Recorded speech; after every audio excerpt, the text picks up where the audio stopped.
Hey, this is Daniel Grove, and in this video, I'm going to show you how to make this super cool crystal generator texture and geometry node setup. So this video is going to cover a lot of really great techniques, including the geometry nodes to scatter stuff, some very basic modeling. That's probably the easiest part of it all, honestly. But a lot of it's going to focus on materials and textures. We're going to make these textures procedurally, and we're going for a photorealistic look. So let's get started with the easiest part of all, making the actual crystal. Shift A, mesh, and make a circle.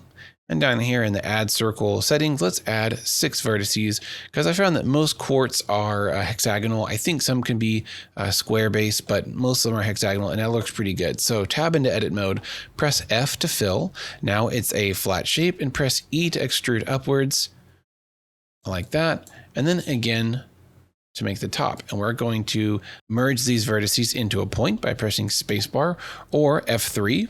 For your search function, type in merge and go to merge at center. There we go. Now we're going to make a few variations of this so that our crystal cluster has a lot of variety and it's not the same shape over and over. So Shift D, Y, make another one right here.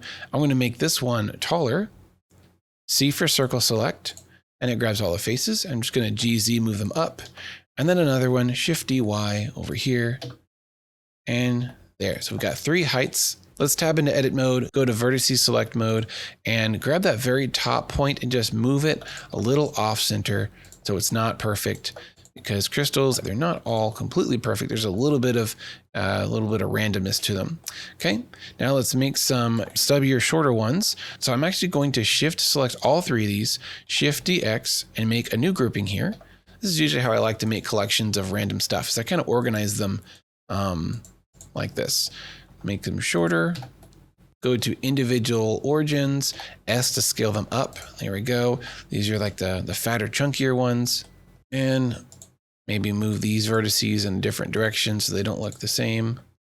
Awesome. And then let's copy this group one more time, and we're going to do some beveling to these. I found that beveling really adds some nice gem type cuts to these, which I do see in nature. So I'm going to hold Alt and click on one of these edges, and it should grab the whole, that whole side edge. So holding Shift, I can select both of these, Control B for bevel. There we go, just to add a little flattening there. Let's grab these, Control B for bevel. Let's grab this whole top and bevel, and then that side bevel. Cool. So that just adds some nice extra faces, which really helps with the refraction. The glass effect later will look really awesome with these added faces. We just get a lot more detail.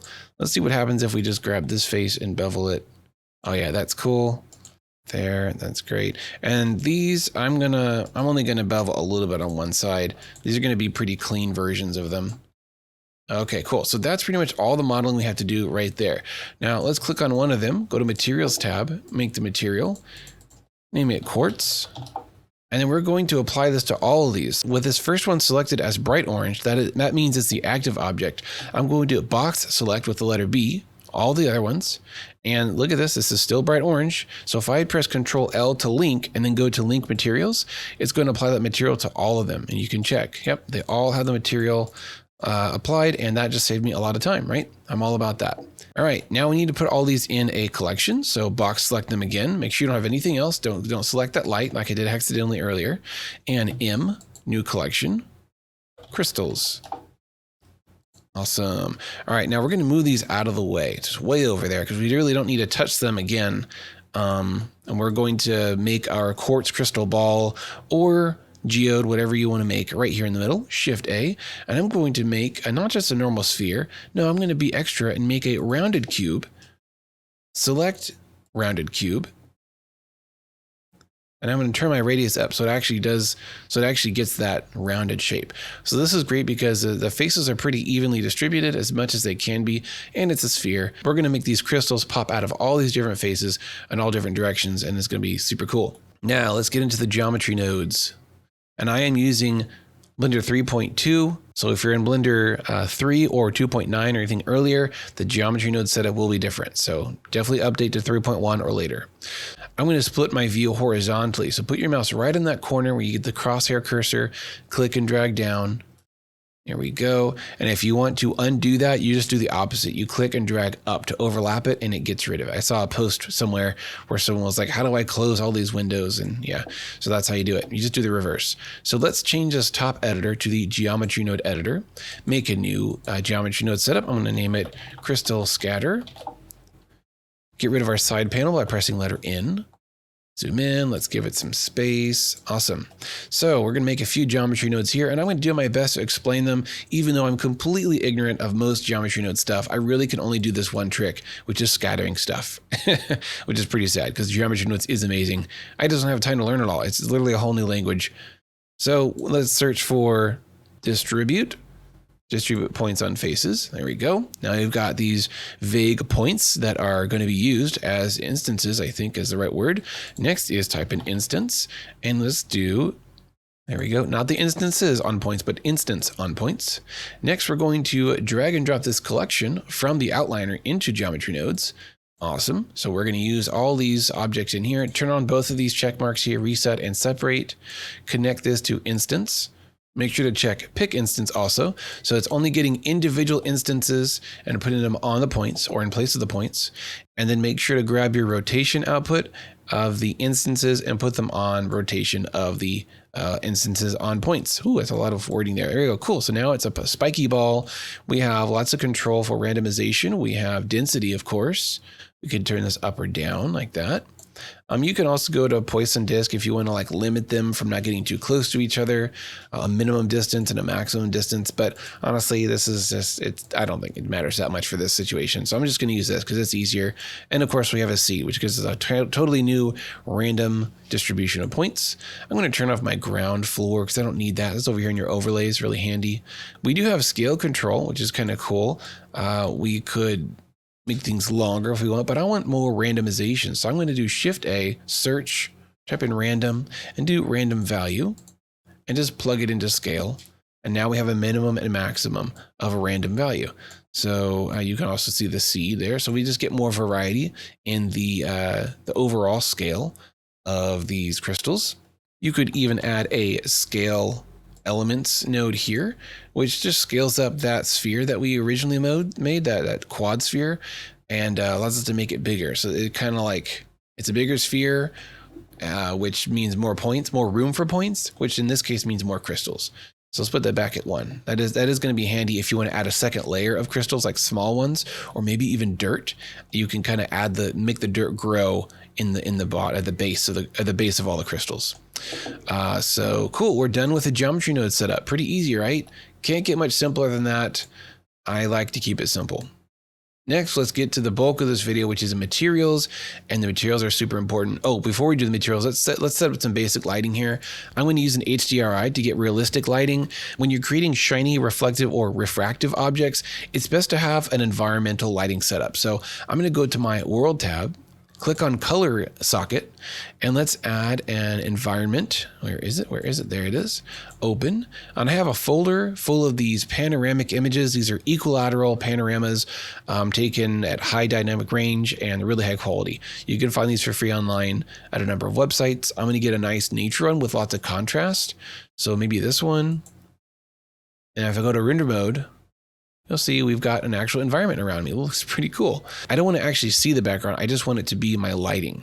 So I'm going to go to ray trace or ray visibility and turn off camera. So it's still lighting our scene, as you can see, realistic lighting from an environmental image, but I don't actually see it with my eyes or in the final render, which is, I don't want to see it in the final render. Cool. Let's set our camera somewhere. So Control-Alt-0, set your active camera to the current 3D view. And just to make something different, I'm going to make this a vertical render. So I'm going to change my resolution to 1080 wide to 1920 tall. I'm zooming in a little bit with the focal length. That is essentially the zoom control. Okay, cool. So we've got our basic lighting. I do have a light object in here. I'm probably going to get rid of that just to keep things cleaner. All right, now let's add a few point lights to add some pizzazz to this scene, some beautiful colors, because when we get that glassy texture going on, it's going to look awesome when we have lights shining through, especially when they have color to them. So Shift A, go to light, make a point. Let's just drag it up here, and let's turn up the radius pretty big. Oh, look at this. There's a bunch of There's a bunch of lights. What's going on? The light is inside the collection, and the collection is being used in geonodes to be scattered everywhere. We don't want that. So sure enough, there it is. So drag this to the just basic. There we go. Now it's not in the geonode scattering. So let's put one there. And let's get it pretty strong. I'm going to start with like 20,000 watts. Let's go to render view and see what this looks like. Give it a color, like a nice blue. Yeah. And then let's go down here and make one that's red. And let's make one down here that's green. RGB, right? Why is green always so much stronger? I don't know why. Okay, and red is a little weak. I might want to boost that one up a little bit. Awesome. And you can move these closer or farther to the crystal. Okay, so that's fine right there. Now, let's get to the fun part of this video, which is the materials and textures for the crystal. So I'm going to turn this top view into my shader editor. So let's change that to shader editor, move it down a little bit and zoom out here. Cool. We already made a material. Oh, here we go. You actually have to click. If you click on this object, technically this is that round cube. So I guess we could give it a material so that later it's easier to select, because otherwise you have to actually click on one of the crystals over here. So yeah, there we go. That's a nice little convenience there. So if we select our round cube, which is the geonode setup, it will show the quartz material. Here we go. So some quick and dirty basics for crystal generation, as well as glass objects. The transmission is basically the amount of light that can come through the object. So let's go to rendered view. Right now, obviously it is completely opaque, right? It's not transparent. So let's turn our roughness down to make the surface of this object completely smooth, right? Reflective as far as like a shiny metal or glass. And then let's turn our transmission all the way up. And now it is basically a glass material. Light is coming through, but it's not just coming through, it's getting refracted. Watch this. See, as I move around, things are moving at different speeds in different directions. That's because this isn't just a clear piece of glass. This is a refractive object. So light is getting bent and ray traced and calculated in really cool ways. And I love refraction. You can find refraction indices for different materials online, such as glass and diamond, which is somewhere around 1.533 or something like that. There we go. And that's how much crystal will warp light as it goes through it. So we got that set up. Now, transmission roughness is kind of like roughness up here, but it's not the roughness of the surface like that. It is the roughness of the transmission of light through it. So it looks really similar, but it's basically blurring the light that's coming through. So we turn all the way up, light's coming through, but it's so blurred we can't make out any detail. But if we turn that down, we can see some detail, but it's getting blurred slightly. And then if it's at 0, there is no blurring at all. We definitely want blurring, because if you look at pictures of quartz crystals, you can quickly see that they're not completely clear like glass. They're actually pretty cloudy and imperfect and messy, because there's just a lot of stuff going on inside, right? There's lots of minerals, there's lots of scuff marks, and lots of other things happening inside the molecules that don't allow light to come through perfectly clearly. So around .3 looks pretty good for kind of a starting roughness, right? I like that. It's sort of cloudy, but there's still light coming through. We're going to add some procedural textures and maybe even an image texture to add some character to this part of the material. And that's really what's going to bring this thing to life. So let's start by adding a noise texture. Shift A, search, noise. There it is. Let's make a color ramp to give some control over the contrast of the noise. And let's plug this directly into the transmission roughness. Now remember, .36 is a good starting point. So let's make our darkest color, which is the most reflective part. Let's just do .3. And then white up here is completely at the value of 1. You can see the color white is 1, right? So this is the clearest part. This is the most opaque part. And as the texture comes through, it's going to be modified to those values. Instead of having completely black, it's going to be at .3. It's important to use that value input right there. Okay, we need to give this a texture coordinates, because you can tell it's getting stretched in weird ways, and I want it to be more uniform. So click on the noise texture and press Shift T. If you have Node Wrangler enabled in your add-on section, you'll get this really quick and easy setup. And let's use the object right there. Now the noise is really tiny. I'm going to make the scale much larger. So let's try a scale of 2. Yeah, that's pretty good. Turn detail all the way up and our roughness up. And now we can play with this gradient to give some kind of crunch and texture to this so it's not super soft and subtle. There we go. And as you can tell, I'm actually previewing this. I didn't see this earlier, but I Control-Shift clicked this to give it the Node Wrangler preview. Look at what this does. It gives us like a shortcut. So we can just view one node at a time. Isn't that cool? And if we click on an actual shader, it basically gets it back to the normal view. So now we're previewing it as it will be in the render. And you can see the blurriness is a little bit more irregular, and that's good. Let's play with that. If we put them closer together, we get more contrast of that noise. Let's make this dark point a little bit darker, maybe 0.2. That's much better. Now I can actually see the shape of the noise right there. See that? Let's zoom in. Nice. So I can see the noise right now. And because these handles are so close together, it's really like a start and stop situation. It's not a smooth, gradual noise. So let's make it a little bit softer. Maybe even put it on ease. You can control the roughness over here. You can also uncontrol the distortion and give it a little bit of wiggle, kind of a twistiness to it. Let's preview that, see what it's doing. There we go. That's what it looks like. Go back to preview the BSDF. All right, let's give it a little bit of a bump to add some more scratch and imperfections here. So Shift A, type in bump, plug it into normals, and let's just copy this setup right here. These two guys, Shift D, move it down, copy this vector data, plug that into height, and now we have a bump map, which is basically this. We can turn down the strength to 0, or we can control the distance, which makes the overall bumpiness more subtle. So I'm going to turn the strength down to like 0.5 and the distance down to 0.2. Now I don't want a whole lot of bump on these crystals because quartz crystals are pretty darn smooth. There's only certain areas that are scuffed up or more rough or scratchy. So we can do that by playing with the curves like this. Let's go back to normal mode. There we go. And we have bump only where we want it to be. Right there. That looks pretty good. Maybe a little bit less. Let's put this and make it black. Cool. And don't forget, you also have control over the scale. So if we do 0.5, the noise is much larger and spread out. If we do a higher number like 10, it's teeny tiny noise. And I really don't like this look. This is not, it's not natural. That's not what quartz looks like. So let's put it back to 0.5 because that looks pretty nice. Awesome. Just a little bit of wiggle here and there. That's really the key to making something fake look real, is adding imperfections so that it's not perfectly smooth, because the human mind knows this is not real. This is too perfect. So you have to mess it up a little bit and add some mistakes in there. In this case, mistakes are good. Looks nice and icy. Now I played with all kinds of crazy setups. I tried to add volume noise inside here, emission noise. I played with alpha and roughness, and I tried to get a cool, like foggy look inside the crystal, but it was really frustrating, and literally just the best results I got was basically what I've done right here.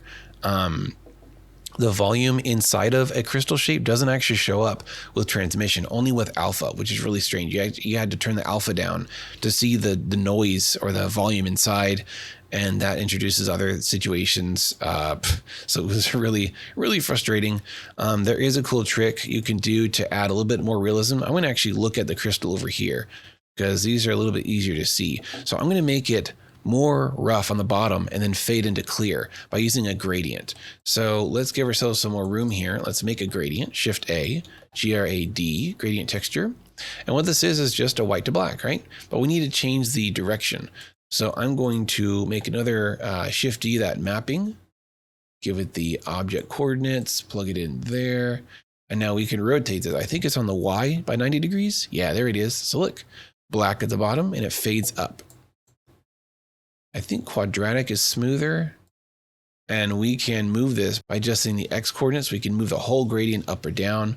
And this is based on the object origin. See this origin, the little orange point? That's where the bottom of my object is. So it starts there and then goes away from that. If we move that origin point like that, it's always going to start with the origin point. So keep your objects starting at the right point. Actually, that one is messed up. Some of these are a little off. Oh, that's because I scaled it. I remember now. I'm going to reset my origins. There you go. Cool. If we want this black part to stretch up a little bit higher, we can play with the Z scale. So that looks nice and smooth. I like that. And we're going to plug this into this transmission so that it is really rough on the bottom and then it goes up to whatever we want on top. So let's do a Shift A, mix, RGB. And let's plug this in here. Let's see what this looks like. We got all the noise stuff going on and it's mixing in our gradient, but the gradient needs to go from 1 to 0, which is white to black. Because remember, 1 is fully rough, which is not see-through, and then black is 0, which is see-through. So we need to flip this, basically invert this gradient. So Shift A, color ramp. I spelled rampo. And just flip-flop the values. There we go. So now it's from white to black. And that is pretty good. That's what we want to see. Let's play with our location there. Cool. And we want to add the white on top. So go to screen mode and turn in mix factor all the way up. Awesome. So let's go to preview and look at that. It's cloudy on the bottom and fades up to the top. I love it. Let's play with this guy. See, we can adjust how far up it goes. Sweet. If it's short and stubby, it really is kind of all cloudy. It doesn't get that fade off yet. Only the tall ones really get clear. Let's put the scale down to like 0.1. Make it really smooth and slide this down. There's probably a better way to control the fall off of that gradient. I just don't know yet. Okay. There's a YouTuber that I follow that I really like his stuff, Mr. Sorbius. He has a cool trick where he uses the fracture trick to add a bunch of broken, cracked pieces inside. And I'll show you how to do that. I'm not going to stick with that because I don't think it's completely realistic for quartz crystals, although they may in some situations have cracks or lines inside. But check this out, it's pretty cool. So select your object, go to Object, go to Quick Effects, and Cell Fracture. And I'm going to turn my source limited up to keep it at 100, turn noise all the way up so that the cell fracture, which is basically going to crack this diamond into, or crystal into little pieces, they're going to be random shapes now because noise is at 1. Turn recursions up, maybe up to 2. And that's pretty much all you have to do. Click OK and wait. It's breaking it into little Voronoi pieces. And there we go. Check it out. Now he does a cool thing where he keeps the original diamond, which is still there. If you select, there we go. So the original diamond is still there. And these right here are all the little cell. So see, they're actually individual broken pieces. You can shatter stuff like this. Really cool. So I'm going to put this back, and Mr. Sorbius actually expands it just a little bit to be a little bit bigger than the cracked pieces so that you can see all the cracks through there. Let me let this render a little bit. Yeah, it's not really showing it really great right here, but it has a bunch of little cracks and lines inside, and I think it's a really cool look. But it will increase your render time, and you know, whether it's realistic or not to quartz is debatable. So I'm going to just keep the original there, select all these guys. You could join these all together if you want into one mesh, so you don't have to mess with all these little pieces. And yeah, put it all back to normal. Cool. So that's a cool tip. If you want to do that, go ahead. Another nice touch to add some realism is to add a scratch texture. Now, I lied earlier, this is not completely procedural because the best way to get scratches is to use an image texture. Until Blender can give us some better procedural noises, I'm going to use an image texture of scratches that I found online. Okay, so I have this image that you can't see anything yet because it's not mapped yet. So let's give this a UV coordinate, so Control T. Let's select all these crystals and unwrap them quickly. So B box select, tab, select all, U to unwrap, and then Smart UV project will do just fine. There we go. Now we've got our scratch texture wrapped all around these totally randomly. You might want to also try maybe the cube projection. Oh, we need to apply scale. Control A, apply scale. And now let's unwrap with the cube projection. Yeah, there we go. And we can play with the scale as well to make the image bigger or smaller. We can do that by going to the mapping here and click and drag over, and you can adjust these together to save you some time.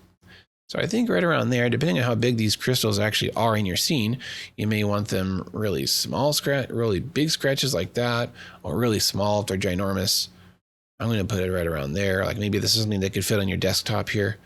And we're going to mix this in with the roughness here. So let's drag this stuff over, go back to previewing the BSDF. I'm just going to duplicate this mix RGB, Shift D, drag our image texture and put it in color 2. And the scratches on this texture are white, I believe. Yes, they are white. And we want to add just the white on top. So that's going to be screen mode, because screen will mix in the bright pixels and it'll leave the black pixels alone. like so. But because that scratch texture's background is a very light gray, it's brightening everything. So let's fix that with a color ramp. So Shift D, put a color ramp over here. And I'll show you what I'm doing here. So this is the original, but I don't want that medium gray to be in the background. I just want white scratches. So I'm going to leave it right around there. That leaves some little artifacts and nicks. That's good. That's very good for imperfection. And now if I preview this, you can mix just the scratches on top. Ah, it's beautiful. I love that. Ooh, and we're also going to send this scratch texture to the bump map, which will look really realistic. So Shift D here, copy this noodle from this guy we just made for the scratches, put it in color 2. And now if I preview this, this is the bump texture before with just some basic noise. And we're going to add scratches on top. Very cool. Okay, let's see what it looks like. Preview the BSDF. And wow, that looks really, really good. So if you don't like how the scratches turned out, there's a number of ways you can control them. Of course, we've got the first slider we made, which is for the transmission roughness. We can turn that up or down. Then we can turn up or down the second fader we made, which is for the bump. So this sends that image texture to the bump node. Adds a lot of realism, looks nice. Although if this image is higher quality, it'll look a lot better. This might be just a 1K image texture, so there's some pixelization there. Lastly, we've got the scale control, which I went over a second ago, and the color ramp, which controls that kind of background gray, basically just the contrast of that image texture, which sends out to everything and goes from there. So we can actually clean up some of the artifacts we saw by just doing that. So it's just scratches. So here's our render so far. It looks really nice. I'm liking it a lot, but it's a little dark in the middle. I think that's just because there's so many crystal objects overlapping each other, blocking the light and making shadows. There's just not any light getting out or through that central section, which is so thick. So we can do a few things to fix that. We could, of course, turn the density down. We could also change that bottom density we did with the gradient, or we could add some artificial light in the middle, which would definitely give it a more stylized fantasy look. I mean, we already have like these magical lights glowing through the crystals, which is pretty cool, but not photorealistic by any means. I think the scene could use a little bit more light in general, and I'm going to show you a few tricks that I might do to improve the lighting. So first of all, the HDRI lighting that I use is only on the power of 2 or strength of 2. We could up that to maybe 6 or 8 or something like that, just to add some more ambient light in general, or we can do some more targeted effects, such as a backlight. So I'm going to put it back at 2. I'm going to split my screen so I have an above view. So numpad 7. I'm actually going to scale up the camera so I can see, where it is and the angle that it's shooting at. That helps me a lot. But from an above view, I'm going to click over here with a 3D cursor, Shift A, light, and add a spotlight. So G, we can move things around, and R, you can rotate. If you press R twice, you can sort of freely rotate things and roughly aim things, where you think they should be. That orange dot right there is actually the center. So I'm going to put that right in the middle of the cluster, aim it right at the camera. Cool. And let's go to those settings, make it a little bit wider, softer fall off. And this needs to be super, super bright for us to even see anything. So let's try 10,000 watts. I'm seeing a little bit. You can see it kind of shining through the tips of these crystals over there. Let's add another 0. Cool. And to make sure we know what we're looking at, you can give it a color to kind of see where it's actually hitting. I'm going to do yellow. Yellow looks cool. Lots of colors, maybe too many colors going on. Stick with a color scheme or something. But that looks cool. Let's add a light in the middle. So Shift C to reset our 3D cursor to the middle. Shift A, light, make a point light. Point light is just, well, it's what it sounds like, 1 point of light. Let's give it also 1 million watts of power. And increase our radius a little bit so the light can reach out further. This does soften and diffuse the light, I think. And it's coming from the middle. So let's do it before and after. This is with it, without, without. Yeah, the light's kind of bouncing around, coming through these crystals. In your render settings, to improve the quality of the light bouncing and the refraction, definitely turn up the light paths. This is below the render settings. Mine might look a little bit different because I'm using K-Cycles X, but light paths is standard. You can increase these, such as transmission, the total, the glossy, and that will improve the quality of all this. It will also increase your render time a little bit, depending on what you're doing. And you do, of course, want a high sample count and denoising for this render to make sure it's nice and smooth and looking realistic. Awesome. Well, that does it for this tutorial. I hope you enjoyed it. Have fun with this. Be creative. Do your own thing. And send me your renders. I'd love to see them. I really enjoy seeing the renders you guys have been sending me through email. So keep that coming. And if you have any questions, be sure to ask in the comments down below. Please subscribe and like so I know that you guys are enjoying what I'm putting out, because it is a lot of work, but I love doing it. So thanks for watching, and I hope you'll be back again soon.